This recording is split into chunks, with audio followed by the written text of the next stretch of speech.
I am Fletcher Carpenter with Allen Carpenter, an Arizona-based law firm. I'm here talking to Risa about her experience as a juror on the Lori Vallow Daybell trial.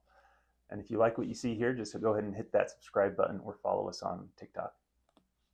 Okay, so you got the notice in the mail, and then what's kind of your first reaction when you see you got jury I duty? didn't want to do it. Yeah. Because no one wants to do it. Nobody wants to do jury duty. And then you scan the QR code, and it asks you a couple questions, like, are you a felon or whatever? And then it goes into a little summary of the case. And it started off with attempted murder. I said, oh. So you got excited at that point? I was like, maybe I do want to do something like that. So going back to the QR code, the questionnaire, did it ask you if you'd heard about the case? Yes. Okay, and you said no. Yeah. And that probably excluded a lot of people, but you're one of the few that hadn't. Okay. So but this was also 6 years ago almost. Yeah. So I don't know. Yeah. It was so long ago. Yeah, like, I might have scrolled something, scrolled past something, but nothing that stuck with me. Yeah. And so I filled it out and then waited, I don't know, 2 weeks almost to even hear back from anything. Yeah. To get dates or anything like that. And then started the jury selection. So you show up on the day of jury selection, and then what's that like? You just sitting around waiting? Yeah, so day one, which was a Friday, I believe, we sat in the juror room for 2.5 hours without much detail. They went through a orientation video, like what to expect type thing. Yeah. And then we all got jury numbers, which was there was about 100 of us. We walked up to the courtroom and then sat down in the courtroom, and the judge came out and said, hey, due to some things I can't talk about, we can no longer hold jury selection today. Oh. But we need you guys back on Monday. Now, did you look it up after the case? No. And find out? No, he told us, he sat in the room and was like, do not look anything about this. You guys are still potentially going to be a juror. We're trusting you guys not to look anything up. Gotcha. Or investigate. And you know now that she was sick. Yes. Okay. But at the time, wasn't said at all. Okay. So then you come back on Monday, and then did the lawyers get to ask you questions on Monday? No. Okay, what happened on Monday? So Monday, the same thing happens again. Okay. Is judge is like, hey, we can no longer do this. I am so sorry for this. It's embarrassing. I've never done this before. Wow. But I have to send you all home and ask you to be back on Tuesday. Okay, so you come back on Tuesday. Yes. And then did the jury selection start? No. Okay. So we get sent home, same thing. We get sent home 3 times, and then they skip a day or two, and then we finally do the jury selection. Okay. So now tell me about jury selection. Who did the judge ask questions? Did the lawyers ask questions? So throughout the first couple of days, they were pushing back at the case, so some people got dismissed. And then we finally got to the jury selection, and it was really simple questions. It's, what do you do for a living? Yeah. How long have you been there for? Have you ever done a jury before? And all this, and it just happened to be the 16 of us that were in the jury box got selected. Did any of them get struck? No. That were originally there? So nobody got struck? I don't think so. That was in the box. Interesting. Did Lori ask you guys any questions during jury selection? I think she asked if we knew anyone on jury selection or if we could be biased in any way. Was that weird for you that she was asking the questions rather than a It's lawyer? weird now knowing that she represented herself, because at the time I didn't know who she was. Yeah. So I didn't know. I just thought she was a lawyer at that point. Gotcha. I didn't realize that she was representing herself. Gotcha. And then trial comes, and I'm like, how do you pick your own juror? So in jury selection, did anybody explain to you that in Arizona, lawyers can't strike jurors anymore? Mm-mm. It's only the judge that can do that. So did anybody tell you, like, hey, by the way, only the judge gets to strike? I feel like we really didn't get a whole lot of information on anything. Okay, so then you come back for opening statements, and the prosecution goes first. Mm-hmm. What are your thoughts as you're hearing the prosecutor? She the one representing Brandon was so professional. Yeah. And so lawyer based. And Yeah. I haven't been in that many courtrooms or anything like that, but I have seen lawyers talk, how they talk, and she was very emotional about it and told a story. Yeah. And then once Lori got up to present her opening statements, that's when I realized, oh, she's representing herself. Yeah. And was that weird? It was so odd because I'm like, you just picked your own juror. I was like, I don't even understand how that works almost. Yeah. Yeah. Like, but you know now that she fired her lawyer and all that stuff. Okay. But we knew none of that until the very end. And even I'm learning stuff still. Yeah.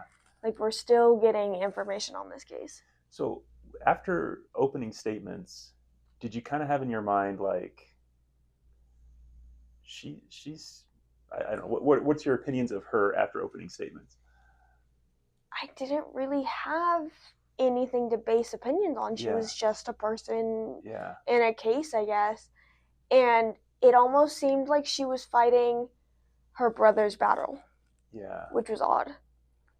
Okay. Because... And what do you mean by that? Like defending him? Yeah, but he wasn't present. Yeah. But later in the case, we found out that he passed away. Yeah. It took us days to realize where her connection came from. Oh. Like why she was being tried in any way. It was very my brother this, Alex Cox this, that. And we're like, where do you come from? And then I want to say day 3 of trial, maybe 4 of trial, is when she lent her Jeep. We found out that she lent her car, she got it tinted, she took out the tire in the back row seating. Yeah. And got a burner phone and all this. Yeah. So is there any specific piece of evidence that that when you heard it, that's when you kind of made up your mind that, okay, she's probably guilty? She had Alex Cox's phone, like his normal everyday phone, and she made a phone call from his phone to her phone for like 24 minutes while they were in the same apartment. And she was like, they showed Verizon and Google's pingings of the phone, I guess. And they were always together. Yeah. She was traveling around Idaho with her brother's phone. Yeah. And that's kind of when it was clear that, because he was spotted on one of the license plate readers out in Phoenix. Gotcha. Or not Phoenix, but out in Arizona. Yeah. And so we already knew that he was out here. Completely, he was out here, but his original phone, And so that to you was kind of like, okay, she's a part of it, She's a part of this, okay. And then is there a point where you kind of like thought, beyond reasonable doubt, like when we start deliberations, I'm voting guilty because of this? Or is it just a culmination of... It's a lot of everything, I think. But a lot of it was her lending the Jeep. And her taking the phone, and there was only 5 people that knew his new address because he just recently moved to this place. Yeah. And it was her niece that knew it. Yeah. It was the only connection. It was like movers and then her niece. Yeah. And a couple of his friends. That was like really the only people that knew. We all saw on like YouTube her arguing with the judge. Mm-hmm. How many of those were you in the courtroom for? Versus... A couple of them, but not all of them. They did a lot of sidebars. She loved sidebars. She would call a sidebar in any moment that she could. Gotcha. And Judge was so awesome. He just dealt with it. Yeah. He would just put up with her, and I could just see him getting like, not frustrating or anyways, but like I would have been frustrated by her. Yeah. And he was just like, let me hear it. What do you have to say? Yeah, and that's good on him. No, I'm sure he was awesome. frustrated I'm sure. when you guys were out of the courtroom. Absolutely. And there's like a couple of videos where she got escorted out by the sheriff. We weren't in the room for that. Okay. That was on a recess. But then after the trial was done, we all got the first sidebar, did he play the white noise? Mm-hmm. Were you guys, and were you kind of surprised by that? Yeah. The technology in a courtroom is crazy to me. I've never experienced anything like that. The little headsets they do, that was all really cool to see. We had sidebars last 15 minutes. Oh, interesting. Mm-hmm. One of the sidebars she called was 15 minutes and then immediately went to a recess, and I think that's the one that she got escorted out. Exported out. Okay. And what was it like seeing Brandon, I mean, the victim, in the courtroom? He's so emotional. Yeah. Which was so terrifying. And, like, it made me feel like he was an actual person. Like, he truly felt like he was going to die that day. Yeah. And it was crazy listening to him talk about his kids, and he was like, I just want to be there for my kids. Like, I didn't want my marriage to end. Yeah. Yeah. And did Lori cross-examine any of the witnesses herself? Yeah. Okay.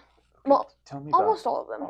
So tell me about your kind of feelings on seeing her. Was she effective? Did she score any points? No, it was very unprofessional. But then we were told not to take that she's representing herself into consideration. So we really didn't. Yeah. But she needed a lawyer. Yeah. Like, there was just moments that it was just a lot of copycat. It was just like, Brandon Laura's already asked all these questions, so we're just hearing these same answers over and over again. And she was like, just to clarify. And we're like, we've already heard all these things. So did she, in any part of the case, in your mind, like, score a point where you thought, oh, that's a really good point? No, not a single. No. Okay.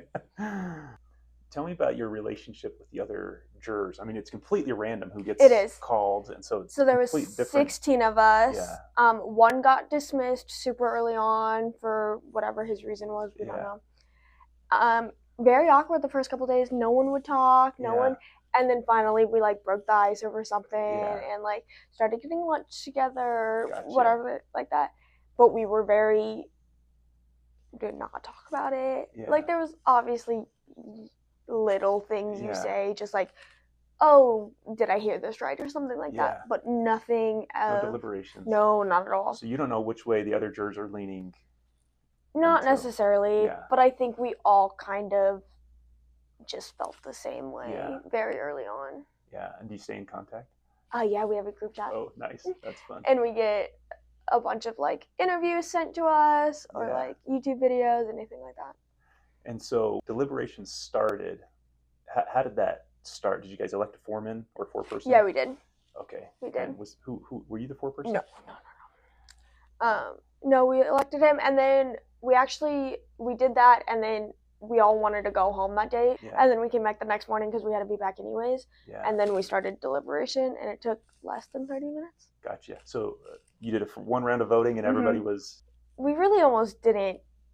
It was just guilty, and then looked at some of the evidence because I think we wanted to touch it and see the bullet, like the fragments and stuff like that. And that's all in the jury room with you guys. Yeah, so we had all the evidence, and then we went around, took a vote, and said we're done. And then the foreperson signs the thing. Signed the thing, and then we all went back to the courtroom, and he said, yes, we found a verdict, and then they went down the line, and we all said.